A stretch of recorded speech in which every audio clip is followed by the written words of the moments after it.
Hi there! At saya-saya dito. Nandito tayo sa Glasgow, Scotland. Barrio Fiesta, dami-dami, libo-libo ang tao. Pero we have two nurses sa katabi ko. Anong name mo? Geraldine Do. Ikaw? Imelda Ju. Ikaw ngayon, nasubukan mo na ang MXT before. Opo, matagal na. Capsule, yung coffee. Pareho. Nagdadala ka here, ha? Opo. But you want to introduce it kay Ma'am Imelda. Opo. Ma'am Imelda is a nurse. Ngayon, nagwo-work siya pero retired na. Pero here, Nursing home. nursing home. So, yung mga may edad na ang tinaalagaan mo.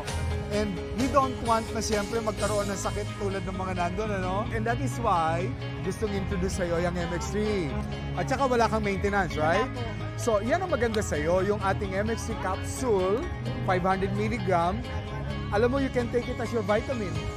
Di ba nagba-vitamin ka? Yes. Ang kagandahan ng MX3 capsule natin, natural. Okay. At saka, Filipino. Oh, Tama, di ba? Filipino nga. Support the Support. Filipino. Yes. Thank you! Thank you, Thank you, MX3!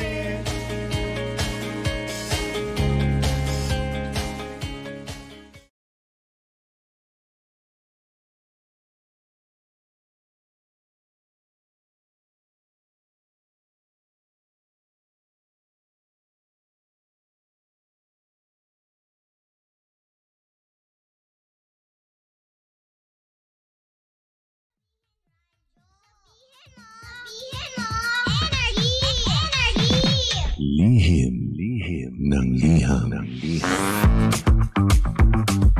Ang pinakamakulit na girlfriend mo sa balat ng radyo. Isang magandang morning sa inyong lahat! Ako pa rin po nag-iisang girlfriend mo sa radio. My name is Lindsay. Makulit pero may puso, handang makinig sa mga kwento mo. Alam mo, feeling ko kailangan mo na siyang iwan kasi it doesn't make sense. Ang kwento sa lihim ng liham. Mahal kong Lindsay. Bago ang lahat, tawagin niyo na lamang po ako sa pangalang Sedi.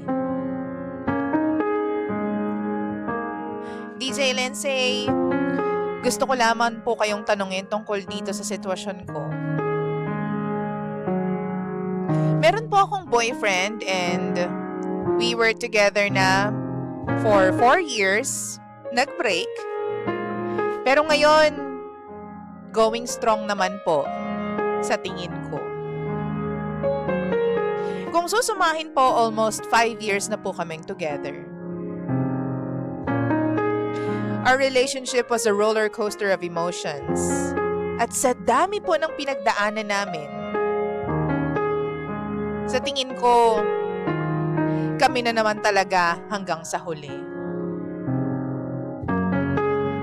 To describe him, he is the type of guy na nagustuhan ko because nakita ko na mapagmahal siya sa pamilya, especially sa nanay niya. Yun nga lang, yung pamilya ko po ay against him dahil nung nakilala ko po siya, isa po siyang lasinggerong lalaki. And at the same time, wala pong inatupag kundi games lamang.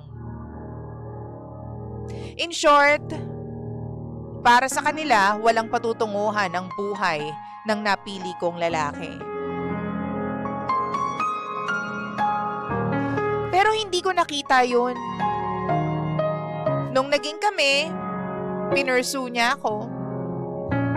Kahit pa pinagbabawalan kami ng lahat ng tao. Lalo na nung sinabi pa ng mga magulang ko na layuan ko raw siya. Hindi naman kami nagpapigil. We held on to our love for each other, DJ Lindsay.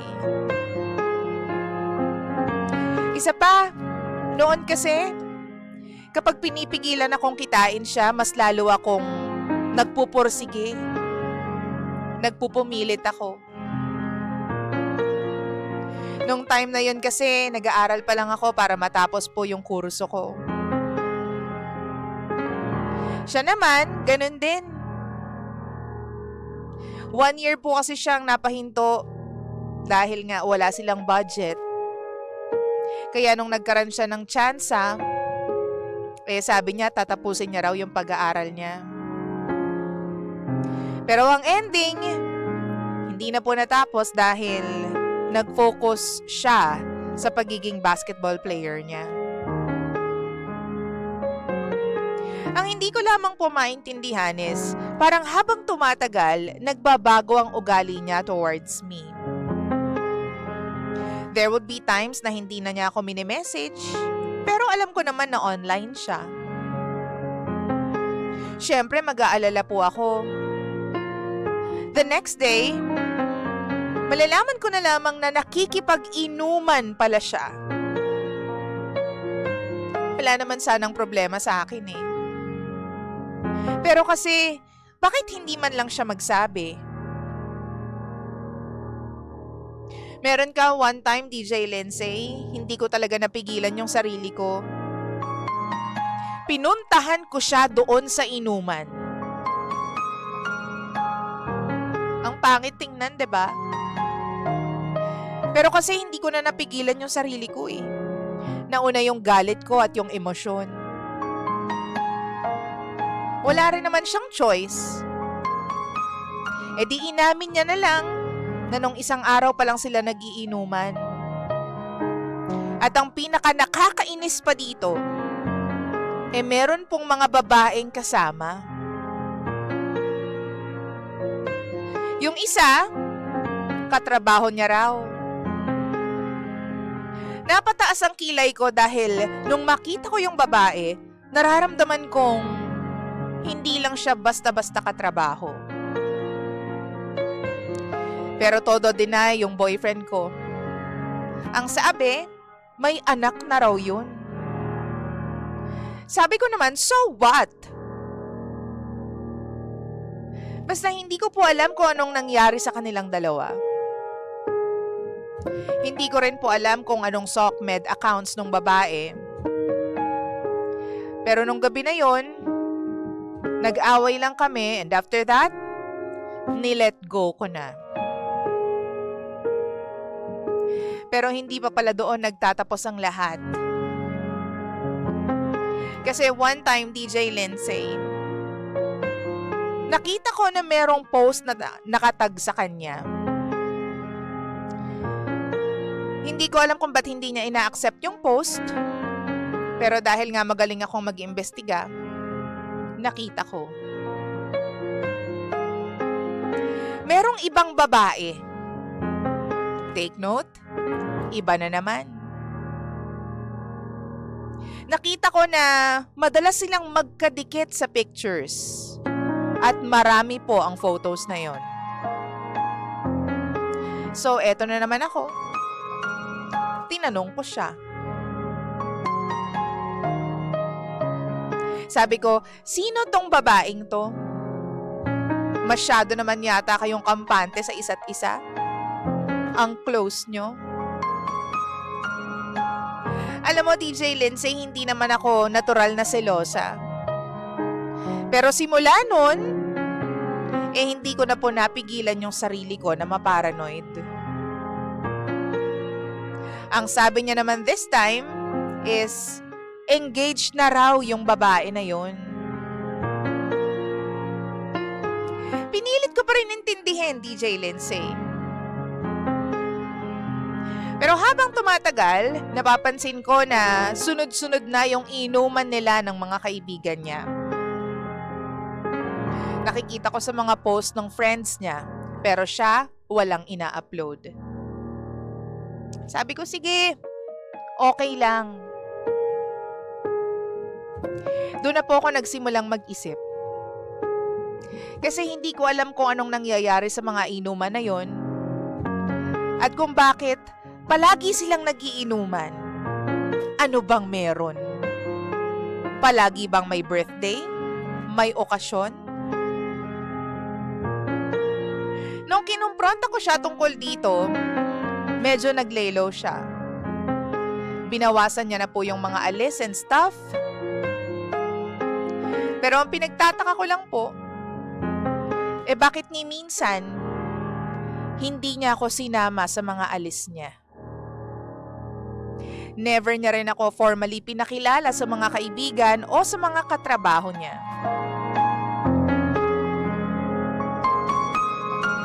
Sa tingin niyo po ba, DJ Lindsay, meron ginagawang mali ang boyfriend ko?